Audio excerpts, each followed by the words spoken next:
Conseil des ministres s'est réuni ce jeudi 22 janvier 2026 en session ordinaire sous la présidence du camarade président du Faso, le capitaine Ibrahim Traoré.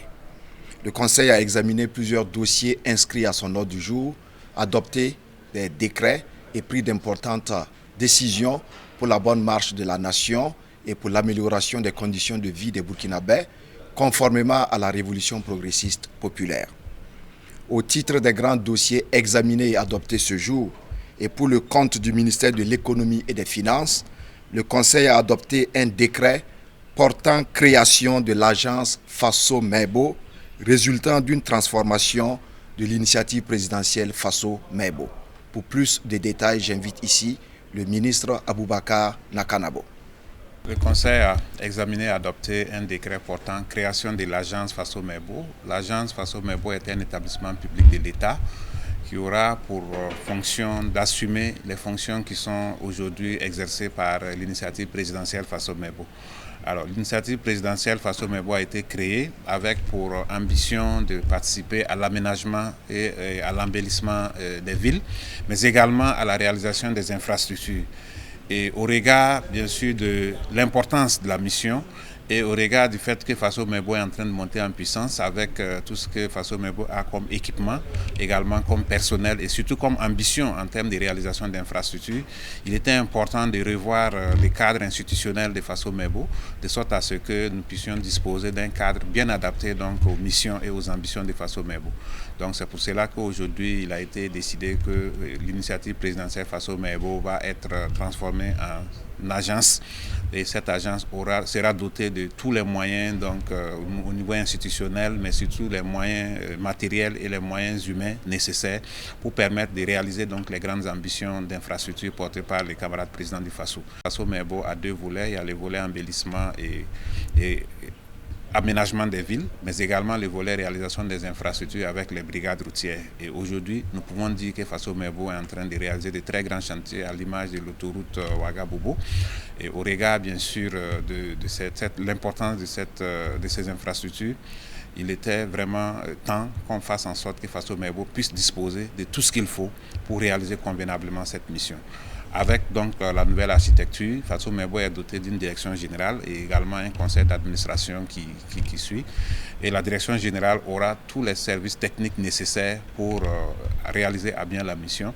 Et avec cela, nous pensons que Faso-Mebo pourra remplir pleinement sa mission et répondre donc aux besoins d'infrastructures du Burkina Faso.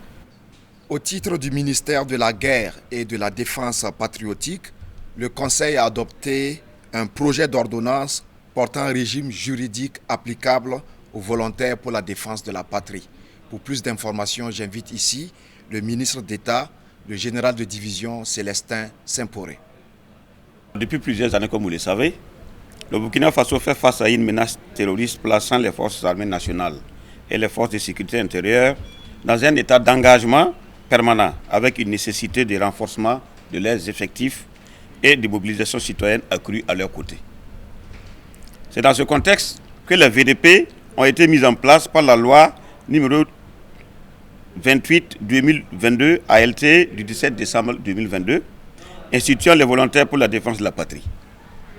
Ces derniers constituent un instrument essentiel de mobilisation citoyenne et d'appui aux forces armées nationales et aux forces de sécurité intérieure, dont l'engagement volontaire a permis de renforcer la veille citoyenne, la veille territoriale, la protection des populations et la résilience des communautés face aux menaces sécuritaires.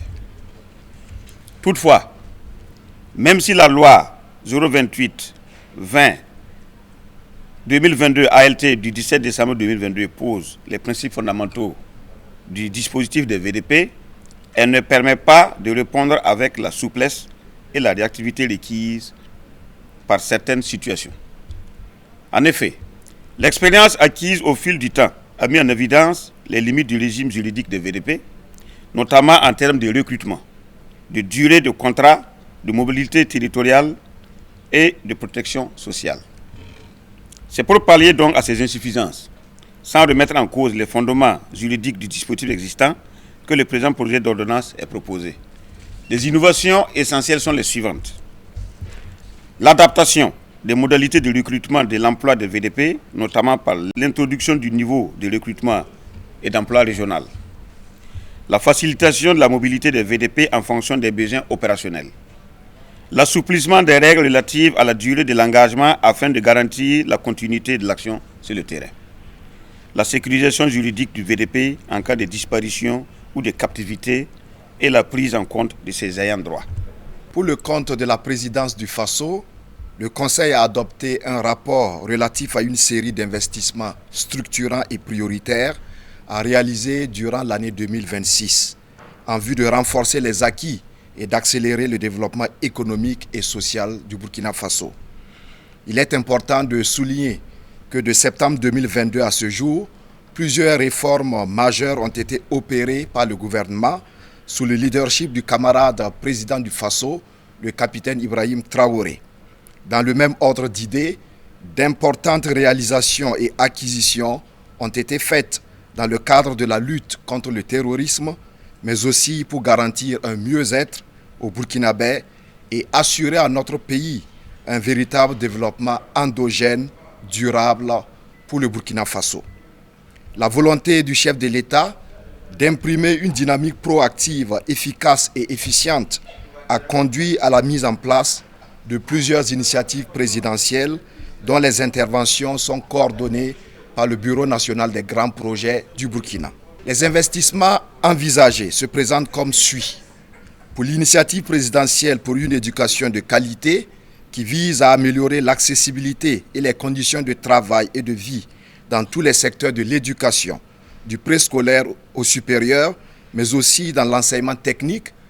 Dans le cadre de cette initiative, il est prévu l'achèvement des travaux de la première phase de construction de 12 amphithéâtres de 500 et 1000 places à Ouagadougou, Bobo-Dioulasso, Manga, Wayugia, Dédougou, Banfora, Kaya, Zignare, Fadangourma et Gawa. Nous notons également la construction de 2 amphithéâtres de 1000 places à Ouagadougou et Koudougou et de 4 amphithéâtres de 500 places à Bobo-Dioulasso, Wayugia, Fadangourma et Tenkodogo.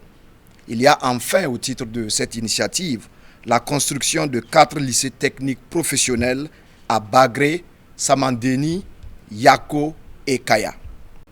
Pour le compte de l'initiative présidentielle pour la santé, qui vise à moderniser les structures de santé, améliorer l'offre et la qualité des soins pour les populations urbaines et rurales, en réalisant des infrastructures adaptées et en renforçant les capacités matérielles et techniques des centres de santé, il est prévu comme investissement la construction de 5 services d'anesthésie-réanimation au CHR de Tenkodogo, à l'hôpital militaire Capitaine Hassan Koulibaly de Ouagadougou, au CHU régional de Dédougou, au CHU régional de Wayugia et au CHU de Bogdogo. Il est également prévu des acquisitions d'équipements médico-techniques au profit des centres médicaux sanitaires communaux et des services de réanimation de plus de 30 communes de notre pays. Il est également prévu l'acquisition, l'installation et la maintenance de centrales de distribution d'oxygène et de réseaux de fluides médicaux au CHR de Tenkodogo, au CHUR de Dédougou et Wayugia, au CHU de Bogodogo et à l'hôpital militaire Capitaine Hassan Koulibaly de Ouagadougou. Dans le cadre de l'initiative présidentielle pour la production agricole et l'autosuffisance alimentaire qui vise l'atteinte de la sécurité et de l'autosuffisance alimentaire, il est prévu l'acquisition de 6 foreuses avec équipement complet de grande capacité, l'acquisition de 100 tracteurs de 40 chevaux complets, l'acquisition de 80 semoirs complets de petite capacité, l'acquisition de 120 petites moissonneuses, l'acquisition de 120 motoculteurs complets, l'acquisition de 250 véhicules à 2 roues, l'acquisition de 8 camions, l'acquisition de 400 motopompes, de 2 tracteurs multifonctionnels, de 12 égreneuses et de 12 botteleuses. Pour le compte de l'initiative présidentielle pour le développement communautaire, qui vise à améliorer les conditions et le cadre de vie des populations burkinabées à travers la réalisation d'infrastructures socio-économiques par la mobilisation et la participation citoyenne et communautaire, il est prévu l'acquisition d'outils et de petits matériels pour les activités de l'initiative présidentielle pour le développement communautaire. Enfin, pour l'initiative présidentielle pour la relève et la promotion de l'élite sportive qui vise à moderniser les infrastructures sportives en réalisant 2 stades couverts à Ouagadougou et Bobo-Dioulasso et 13 académies sportives dans les autres régions, il est prévu l'aménagement de l'esplanade du stade et des terrains d'entraînement du complexe footballistique de Bobo-Dioulasso. L'ensemble de ces investissements sont évalués à plus de 110 milliards de francs CFA, toutes taxes comprises. Ces investissements historiques qui se feront sur fonds propres concernent toutes les régions du pays, garantissant ainsi un développement intégral et harmonieux du Burkina Faso. Ils contribueront à renforcer les acquis et à accélérer le développement socio-économique du Burkina Faso au profit de tous les Burkinabés, des villes et des campagnes, conformément à la vision du camarade président du Faso, le capitaine Ibrahim Traoré, leader de la révolution progressiste populaire. C'étaient là les principaux dossiers adoptés ce jour par le Conseil des ministres. Je vous remercie.